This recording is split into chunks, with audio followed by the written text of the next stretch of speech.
মামুনুল হক, হেফাজত, royal resort, বর্তমান সরকার। মামুনুল হক বাংলাদেশে একটি জনপ্রিয় নাম। বিশেষ করে হেফাজতের নরেন্দ্র মোদী আন্দোলনের পর থেকে মামুনুল হক অত্যন্ত জনপ্রিয় একজন ব্যক্তিত্ব। তার বিশাল সমর্থক গোষ্ঠী আছে, যদিও তার একটা পারিবারিক খুব ভালো স্ট্রং ব্যাকগ্রাউন্ড আছে। তার বাবা আল্লামা আজিজুল হক বাংলাদেশের একজন বিখ্যাত আলেম ছিলেন। সো মামুনুল হকের অন্যান্য ভাইগুলো বিখ্যাত ইসলামী চিন্তাবিদ। এটা বাংলাদেশের মানুষ, এই জন্য তাদেরকে সর্বোচ্চ রেসপেক্ট করে। ধর্মীয় দৃষ্টিকোণ থেকে তারা যথেষ্ট নলেজ রাখে। কিন্তু মোদী বিরোধী আন্দোলনের পর থেকে মামুনুল হক যে বিভিন্ন রকম রাজনৈতিক বক্তব্য দিয়ে আসছেন, সে বক্তব্যগুলো আসলে সত্যিই বিভ্রান্তি করছিল। তার বক্তব্যের কারণে সাল্লায় যে সাম্প্রদায়িক যে সহিংসতা আমরা দেখেছি তা সত্যি দুঃখজনক। তিনি বঙ্গবন্ধুর ভাস্কর্য বুড়িগঙ্গায় ফেলে দিবেন এই দৃশ্যটা দেখিয়েছেন, যিনি এই জাতি বাঙালি জাতির স্বাধীনতার মহান স্থপতি। তো বিভিন্ন কারণে বিভিন্ন ইস্যু নিয়ে সরকারের সাথে মামুনুল হকদের অর্থাৎ হেফাজত ইসলামদের একটা দূরত্ব তৈরি হয়েছিল। যদি হেফাজত ইসলাম আমলে একটা বিশাল ভোট ব্যাংক ছিল, এটা আমরা সবাই জানি এবং সবাই বিশ্বাস করে, কারণ হেফাজতের সাথে জামাত ইসলামের বিশাল একটা দূরত্ব সে অনেক দিন থেকে আমরা লক্ষ্য করে আসছি। কিন্তু সবচেয়ে মজার ব্যাপারই হলো যে হঠাৎ করে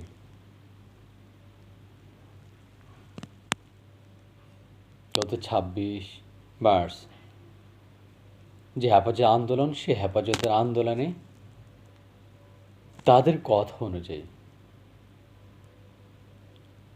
অনেকগুলো মানুষ নিহত হয়েছে। শুক্রবারে তারা যে প্রতিবাদ সমাবেশ করেছিল এবং রোববারে যে তারা হরতাল করেছিল, সেখানেও তাদের অনেক নেতাকর্মী রক্ত দিয়েছে, আহত হয়েছে, নিহত হয়েছে। ঠিক সেই রক্তের দাগ শুকানোর আগে তাদের কথা অনুযায়ী মামুনুল হক গেলেন তার কথিত দ্বিতীয় স্ত্রীকে নিয়ে রয়্যাল রিসোর্ট আমোদ ফুর্তি করার জন্য। বঙ্গবন্ধু তার 7 মার্চের ভাষণে বলেছিলেন, রক্তের দাগ শুকায় নাই। ওই শহীদের রক্তের উপরে পাড় দিয়ে আর কিছুদিন মুজিবুর রহমান অ্যাসেম্বলিতে যোগদান করতে পারে না। কিন্তু মামুনুল হক সেই এতিম, তাদের ভাষ্য অনুযায়ী যে শহীদ, সেই শহীদের রক্তের উপরে পাড়া দিয়ে তাদের কথা বলে গিয়ে তিনি তার কথিত দ্বিতীয় স্ত্রীকে নিয়ে একটু রিফ্রেশমেন্টের জন্য গেলেন। তার স্ত্রী বলেছেন যে আমরা একটু রিফ্রেশমেন্টের জন্য এসেছি। তিনি বলে গেলেন সে এতিম ছেলেদের কথা, যে ছেলেগুলো মার কোল খালি হয়েছে, তারা এই মামুনুল হকদের কথায় রাজপথে এসেছেন। কই মামুনুল হকদের ছেলে তো আঘাতপ্রাপ্ত হয় নাই, নিহত হয় নাই, আহত হয় নাই। এই গরিব ছেলেগুলো আমাদের হেফাজতখানায় পড়ে, কিন্তু মামুনুল হকরা তাদের সন্তানকে ভারতে দেওবন্দে পড়ান, আবার ভারতের বিরোধিতা করেন। কেমন যেন বৈপরীত্য। একই মতো দুই কথা। কিন্তু ঘটনার সূত্রপাত গতকাল। মামুনুল হক তার কথিত দ্বিতীয় স্ত্রীকে নিয়ে বিনোদনের জন্য, অর্থাৎ একটু তিনি এত ক্লান্ত হয়ে গিয়েছেন যে হেফাজত আন্দোলন করতে করতে তার হাঁপ ছেড়ে বাঁচার জন্য অন্তত একটু বিনোদন দরকার ছিল। সেটা অবশ্যই একটা মানুষ পরিশ্রম করতে করতে ক্লান্ত হলে তার একটু বিনোদন দরকার, তার একটু রিফ্রেশমেন্ট দরকার, সেজন্য কিনে গিয়েছেন। কিন্তু দুষ্ট কিছু মানুষ তাকে সেই বিনোদনটা দিল না, তাকে হেনস্থা করলো। যদি মামুনুল হকের এটা প্রকৃত স্ত্রী হয়, অবশ্যই আমি সে হেনস্থার তীব্র নিন্দা করি। যদিও সেখানে সাংবাদিকরা তাকে প্রশ্ন করেছিল বিভিন্ন রকম, কিছু থাকে প্রত্যেকটা জায়গায়, কিছু উচ্ছৃঙ্খল মানুষ থাকে যারা একটু বিশৃঙ্খলা তৈরি করে। এটা খুবই ন্যাক্কারজনক, খুবই দুঃখজনক। কিন্তু মামুনুল হক সেই সাংবাদিকেরও প্রশ্নের যথাযথ উত্তর দেন নাই। তিনি যে তার কথিত দ্বিতীয় স্ত্রীর নাম বলেছেন, তার নাম আমেনা তৈয়বা, বাড়ি খুলনা। কিন্তু যখনই সাংবাদিকরা এবং প্রশাসন তার কথিত স্ত্রীকে প্রশ্ন করেছিল তার নাম, তিনি বলেছেন জান্নাত আরা ঝর্ণা, তার বাড়ি ফরিদপুরের আলফাডাঙ্গায়। এখন স্বামী স্ত্রী মধ্যে তো কন্ট্রাডিক্টরি তৈরি হয়ে গেছে। আসলে কে সত্য বলেছেন, মামুনুল হক নিজে না তার কথিত স্ত্রী জান্নাত আরা ঝর্ণা? এখন আমরা জানতে পেরেছি যে মামুনুল হক আমেনা তৈয়বা যাকে বলেছেন সে তার প্রথম বৈধ স্ত্রী এবং তার বাড়ি খুলনাতে। তাহলে মামুনুল হক কি তথ্য গোপন করলেন? তার প্রথম বইয়ের তথ্য দিয়ে তিনি আরেকজনকে নিয়ে রয়্যাল রিসোর্টে উঠলেন? কেন এটা করলেন? কোনো কি তথ্যগত সমস্যা ছিল, নাকি কিছু লুকাতে চেয়েছেন? আর স্বামী স্ত্রী দুজনের দুই রকম কথা। এখানে একটা বিভিন্ন রকম মানুষ আছে পৃথিবীতে। প্রত্যেকটা জিনিস আপনি দুই রকম মানুষ পাবেন, কিছু পক্ষে থাকবে, কিছু বিপক্ষে থাকবে। মামুনুল হকের পক্ষে যে মানুষগুলো আছে, মামুনুল হকের বিশাল সমর্থক গোষ্ঠী আছে বাংলাদেশে। কারণ ধর্মপ্রাণ মানুষগুলো ধর্মগুরুদের প্রচণ্ড ভালোবাসে, প্রচণ্ড বিশ্বাস করে। এই অন্ধবিশ্বাস অনেক ক্ষেত্রে ওনাদের জন্য খুব কাল হয়।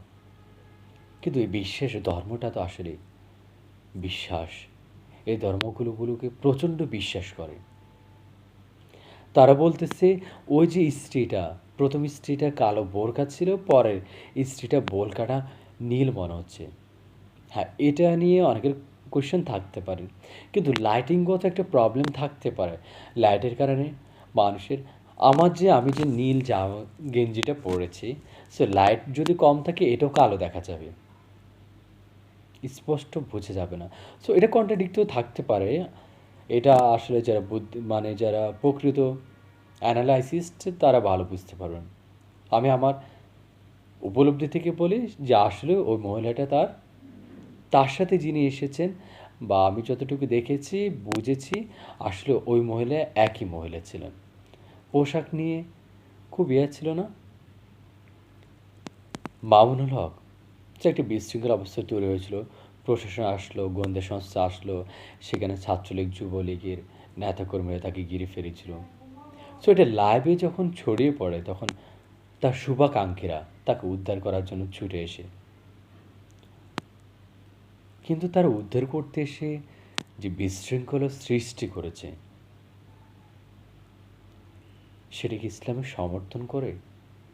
তারা রয়্যাল রিসোর্ট ভাঙচুর করেছে, সেখানে কিছু আমাদের বিদেশি মেহমান ছিল রিসোর্টে। কারণ বাংলাদেশে এখন ওদেরকে উদ্ধার করার জন্য তখন বিজেপি এবং র্যাব এসেছে, যাতে করে অন্তত ওই বিদেশি মানুষগুলো নিরাপদ থাকে। কারণ আমরা দেখেছি উগ্রবাদী গুলশানে হোলিডে আর্টিজান, সো হোলি আর্টিজানের মতো যাতে এমন কোনো কিছু না ঘটে, অন্তত সেই জন্য দরকার ছিল। এরপরে মামুনুল হককে তারা উদ্ধার করে নিয়ে গেল। এর মধ্যে মামুনুল হক তার প্রথম স্ত্রীকে কল করলেন। কল করে ওকে বোঝালেন যে আমি যাকে বলেছে আমার দ্বিতীয় স্ত্রী, এটা আসলে জাফর শহীদুল ইসলামের ওয়াইফ। তার কথাটাই আমি যদি সত্য ধরি, তার মানে প্রথম স্ত্রীকে তিনি বললেন এটা জাফর শহীদুল ইসলামের ওয়াইফ। তিনি উচ্ছৃঙ্খল জনতা থেকে বাঁচার জন্য ওই মহিলাকে দ্বিতীয় স্ত্রী বলেছিলেন। তার মানে প্রথমে যে মামুনুল হক মানুষকে বলছেন সেটা মিথ্যা কথা, অথবা তিনি তার প্রথম স্ত্রীকে বলতেছেন এটা মিথ্যা কথা। যে কোনো একটা তো তিনি মিথ্যা বলেছেন। এবং তিনি তাকে বুঝিয়েছেন যে তুমি এটা নিয়ে বেশি এ করো না। তোমাকে কেউ যদি বলে তুমি বলবে আমি সব জানি। আসলে তার কথা অনুযায়ী, অডিও রেকর্ড অনুযায়ী তার প্রথম ওয়াইফ জানে না মামুনুল হক দ্বিতীয় বিয়ে করেছেন। এখন ইসলাম কি বলে? আপনি একাধিক বিয়ে করতে পারেন। আপনি ইসলামে 4টা বিয়ে পর্যন্ত জায়েজ আছে। যদি আমি ইসলামিক চিন্তাবিদ নই, ইসলাম সম্পর্কে আমার যথেষ্ট জ্ঞান, একজন সাধারণ ধর্মপ্রাণ মুসলমান হিসেবে আমার যতটুকু জ্ঞান সে জ্ঞানটুকুই আছে। সো অন্তত একাধিক বিয়ে করতে হলে আগের স্ত্রীদের অনুমতি নিতে হয়। মামুনুল হক তার প্রথম স্ত্রীর অনুমতি না নিয়ে যদি দ্বিতীয় বিয়ে করেন, তাহলে সেই দ্বিতীয় বিয়েটা কতটুকু যুক্তিসম্পন্ন, কতটুকু জায়েজ, সেটা ধর্মগত দিক থেকে আর বাংলাদেশে আইনগত দিক থেকে, দুই দিক থেকে আমরা যদি বিবেচনা করি, তাহলে আমরা দেখতে পাবো সেটার কতটুকু বৈধতা আছে। আমি ধরলাম তিনি এটা দ্বিতীয় বিয়ে করেছেন। মহিলাটা বলছে তার সে স্বামী, মামুনুল হক বলছে তার স্ত্রী। বর্তমানে আমরা জানতে পাচ্ছি যে তাঁরা বিয়ে করেছেন জাফর শহীদুল ইসলামের ওয়াইফকে। জাফর শহীদুল ইসলাম হাফেজ শহীদুল ইসলাম মামুনুল হকের ঘনিষ্ঠ এবং বিভিন্ন সাংগঠনিক কাজে তাকে অনেক হেল্প করেন, সাহায্য সহযোগিতা করেন।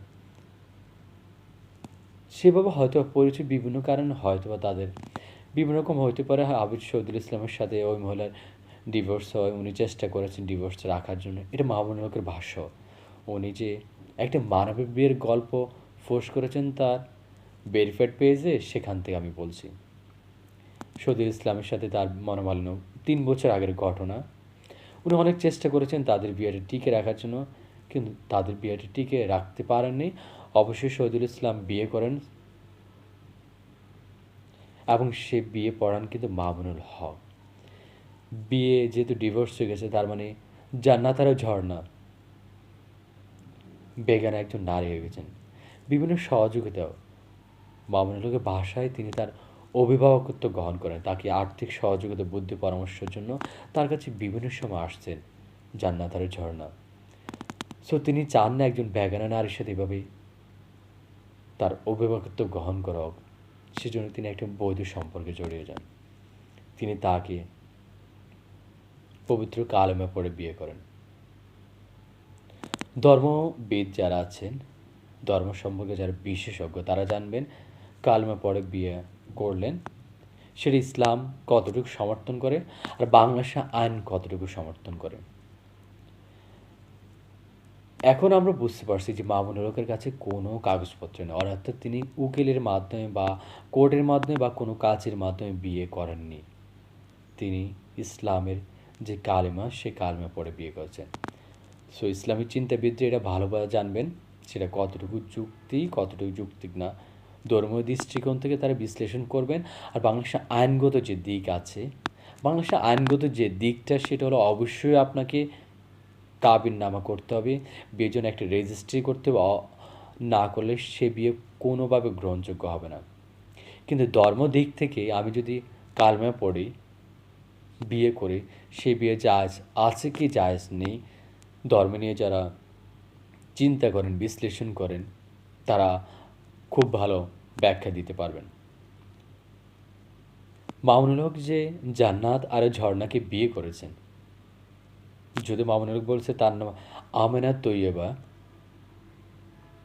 সেই জান্নাত আর ঝর্ণা বিয়েটা অবশ্য প্রকাশ্য বিয়ে হয় নাই, সেটা বোঝা যাচ্ছে। জান্নাত আর ঝর্ণার বাবা ফরিদপুরে আলফাডাঙ্গা, যে তার বাবা ইতিমধ্যে বলেছেন জান্নাত আর ঝর্ণার ডিভোর্স হয়েছে গত 2.5 বছর আগে। কিন্তু জান্নাত আর ঝর্ণাকে তারা বিয়ে দিতে চেয়েছিলেন, কিন্তু তিনি বলেছেন তার বিয়ে হয়ে গেছে। কার সাথে হয়েছে তিনি তা বলেন নাই, অর্থাৎ তিনি প্রকাশ করতে চান নাই। মামুনুল হকের ওয়াইফও জানে, প্রথম স্ত্রীও জানে না মামুনুল হক বিয়ে করেছেন। তার মানে তারা গোপনে বিয়ে করেছেন। গোপনে বিয়েটা কতটুকু যুক্তিসম্মত সে বিষয়ে বিশ্ব চিন্তাবিদ, বাংলাদেশের অত্যন্ত জনপ্রিয় একজন ওলামা একরাম আজহারি, খুবই জনপ্রিয় একজন মানুষ, তিনি বলেছেন বিয়ে এবং জেনা দুটি একই কাজ। একটি হলো সামাজিক স্বীকৃতি, আর একটি হলো সামাজিক স্বীকৃতি না। তা বিয়ে করতে হবে প্রকাশ্যে এবং সবাইকে জানিয়ে। এবং তিনি হজরত ওমর রাদিয়াল্লাহু তাআলার আনুকে উদ্ধৃতি একটি হাদিস বলেন যে ওমর রাদিয়াল্লাহু তাআলা আনহু বলেছেন যে তোমাদের আশেপাশে যদি কেউ বিয়ে করে এবং তোমরা যদি না জানো, তাহলে তাদের যে সম্পর্ক সেটা জেনা হিসেবে গণ্য হবে এবং সেজন্য তাদের শাস্তি পেতে হবে। মামুনুল হক বিয়ে করেছেন, তার স্ত্রী জানে, প্রথম স্ত্রী জানে না। মামুনুল হকের দ্বিতীয় স্ত্রী জেনে, জান্নাত আর ঝর্ণার পরিবার জানে না, তাহলে এটা অবশ্য গোপনে বিয়ে। আমি যদি ধরেও নিই তার কাগজপত্র নেই। আজকে আরেকটা অডিও রেকর্ড ভাইরাল হয়েছে, মামুনুল হকের কথিত দ্বিতীয় স্ত্রী জান্নাত আর ঝর্ণার সাথে তার সন্তানের কথোপকথন। তার সন্তান চার্জ করেছে যে মামুনুল হক এক কথা বলছে, তুমি আরেক কথা বলছো। এবং তাদের সাথে মামুনুল হকের বোঝাপড়া আছে যে তিনি কীভাবে জান্নাত আর ঝর্ণাকে বিয়ে করেছেন, কীভাবে তার বাবার সাথে তাদের ডিভোর্স হয়েছে, সেটা নিয়ে তিনি তার মাকে চার্জ করেছেন। এবং তার মা উত্তর বলছে, আমি মৃত্যু হাত থেকে বেঁচে এসেছি, আমি মারা গেলে সব কিছু শেষ হয়ে যেত। এখানে অনেকগুলো প্রশ্নের অবতারণা হয়। আসলে বিয়েটাকে আদৌ করেছেন? মুখে মুখে বিয়েকে আদৌ গ্রহণযোগ্য? বাংলাদেশ আইন কী বলে? বাংলাদেশ আইনের দৃষ্টিতে অবশ্যই এই বিয়ে কোনোভাবেই গ্রহণযোগ্য না। কারণ অবশ্যই আপনার কাবিননামা থাকতে হবে অথবা আপনার রেজিস্ট্রেশন করতে হবে, নাহলে কোনোভাবে বিয়ে গ্রহণযোগ্য হবে না। আচ্ছা, আমি ধরে নিই ইসলামিক দৃষ্টিকোণ থেকে, আমি ইসলামী যদিও খুব স্কলার না, যদি এই বিয়ে গ্রহণযোগ্য হয় তাহলে বাংলাদেশের সমাজ ব্যবস্থাকে টিকে থাকবে? হাজার হাজার মানুষ অবৈধ কাজ করবে, যখন ধরা পড়বে তখন বলবে আমরা কালিমা পড়ে বিয়ে করেছি দুজনে। তখন এই সমাজ ব্যবস্থাকে আপনি কীভাবে টিকিয়ে রাখবেন? তখন কোথায় যাবে আমাদের এই সমাজ ব্যবস্থা? বিয়ে তো একটা বৈধ দলিল, বৈধ সম্মতি, বৈধ বোঝাপড়া এবং সামাজিক স্বীকৃতি। এই জন্য তো সবার উপস্থিতিতে, সাক্ষী উপস্থিতিতে একটি ডকুমেন্টে সাইন করার মাধ্যমে আমরা বিয়ে করি। সে ডকুমেন্টে যদি সাইন না হয়, এখন যদি মামুনুল হক তার ওয়াইফকে ডিভোর্স দিয়ে দেন, তার ওয়াইফ কি কোনো মহারানা পাবে? কোনো কাবিননামা করতে পারবে? সো আসলে সমাজটা কোন দিকে যাচ্ছে যা আপনাদের সবার ভাবা উচিত। মামুনুল হককে নিয়ে মাননীয় প্রধানমন্ত্রী আজকে সংসদে, মহান জাতীয় সংসদে খুবই দুঃখভরে অনেক কথা বলেছেন। যে মানুষগুলো ইসলাম নিয়ে এত সুন্দর সুন্দর কথা বলে কিন্তু অকাজ করে, সোনাগাঁয়ে রয়্যাল রিসোর্টে ধরা পড়ে, আবার তাকে ডিফেন্স করার জন্য বিভিন্ন রকম কথা বলে, লজ্জার শরম উচিত। এই মানুষগুলো ইসলামের অনেক ক্ষতি করতেছে, ইসলামের বদনাম করতেছে। যদিও মামুনুল হক তার আরেকটা লাইভে এসে তার প্রোটেস্ট করছে এবং তিনি বলেছেন ওই মহিলা তার বৈধ স্ত্রী। এখন প্রশ্ন হলো, প্রায় 24 ঘন্টা পার হতে যাচ্ছে, মামুনুল হকের বৈধ স্ত্রী হলে তিনি তার বৈধ কোনো কাগজপত্র দেখাবেন। মুখের কথা কি বৈধ হতে পারে? কোনো না কোনো তো কাগজ দেখাবেন। অবশ্যই আমরা বুঝতে পেরেছি যে আসলে মামুনুল হকের কাছে কোনো কাগজ নেই, মামুনুল হক কোনো ডকুমেন্ট বেস বিয়ে করেননি, এটা প্রকাশ্য দিবালোকের মতো সত্য। যদি কিছু মানুষ বলে যে সমাজটা কাগজ চেনে, সমাজটা কালেমাকে বিশ্বাস করে। আর অবশ্যই কালেমা পড়তে হবে। কিন্তু এটা একটা বৈধ দলের সামাজিক স্বীকৃতি। আমাদের দেশের, আমরা বাংলাদেশের নাগরিক, আমাদের দেশের নির্দিষ্ট নিয়ম আছে। সে নিয়ম তো কোনোভাবে ক্ষতিকর না। কারোর জন্য কি সেটা ক্ষতিকর?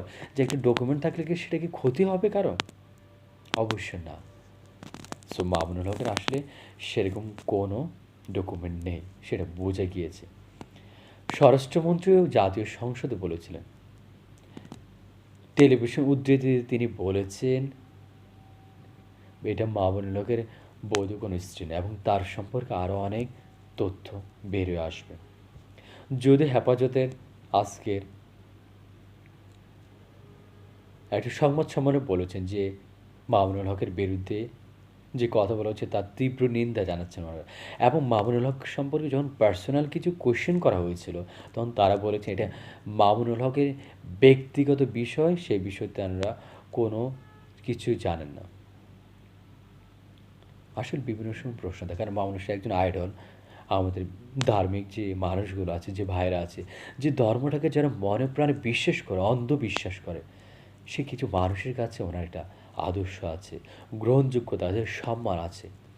অবশ্যই ধর্মপ্রাণ প্রত্যেকটা হুজুরকে বাংলার মানুষ, প্রত্যেকটা মানুষ দল মত নির্বিশেষে পছন্দ করে। কিন্তু ওই মানুষগুলো যখন ধর্মকে ব্যবসার কাজে ব্যবহার করেন তখনই তাদের গ্রহণযোগ্যতা হ্রাস পায়। মামুনুল হক আসলে কি, এটা প্রকাশ্য দিবালোকের সত্য, তার ডকুমেন্ট বেস কোনো স্ত্রী না, উনি মৌখিক হয়তোবা উনি বিয়ে করেছেন কালেমে পড়ে, ওনাদের কথা অনুযায়ী আমিও হয়তোবা সেটা আর মনে হচ্ছে। কিন্তু এটা আসলে পরিশেষে আলাপ আলোচনা অনেক কিছু সময়ের পরিক্রমায় বেরিয়ে আসবে। কিন্তু মামুনুল হক যদি মৌখিক বিয়েটাকে জায়েজ করেন তাহলে এই সমাজ ব্যবস্থা টিকে থাকবে না। আর যদি থাকে কীভাবে থাকবে আপনারা আমাকে একটু বলে যাবেন। তো জানি না আসলে কোন দিকে যাচ্ছে কি। এক মামুনুল হকে ধর্মভিত্তিক যে হেফাজতকে আমার মনে হয় ধসে নামিয়ে দিয়েছেন। তাদের যে গ্রহণযোগ্য ধৈর্যদের সম্মান সেটা অনেক ভুলুণ্ঠিত হচ্ছে। কতটুকু সত্য কতটুকু মিথ্যা আসলে সেটা সময় বলে দেবে।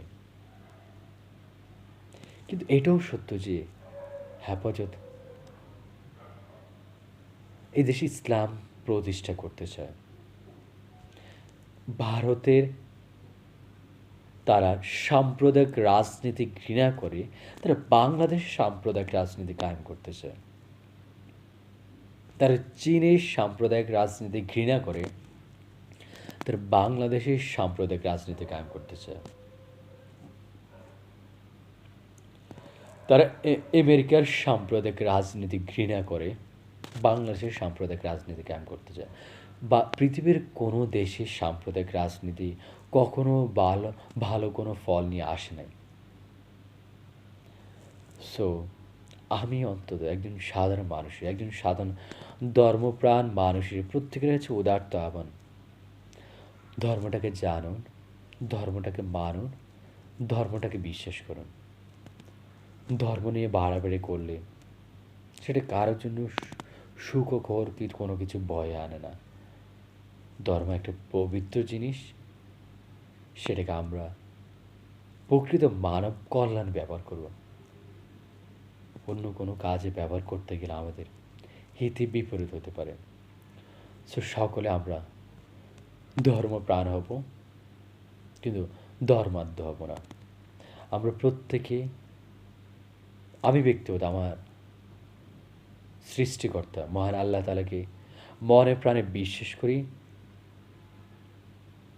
এবং সে অনুযায়ী কাজ করতে চেষ্টা করব। কারণ আমাকে সৃষ্টি করেছেন। কিন্তু ধর্ম নিয়ে যে ব্যবসা করা, ধর্ম নিয়ে ব্যবহার করা রাজনীতি, সেটা আসলে কতটুকু গ্রহণযোগ্য সেটা আপনারা ভালো বুঝবেন। তো সবাই ভালো থাকবেন। সবাইকে ধন্যবাদ। আসসালামু আলাইকুম।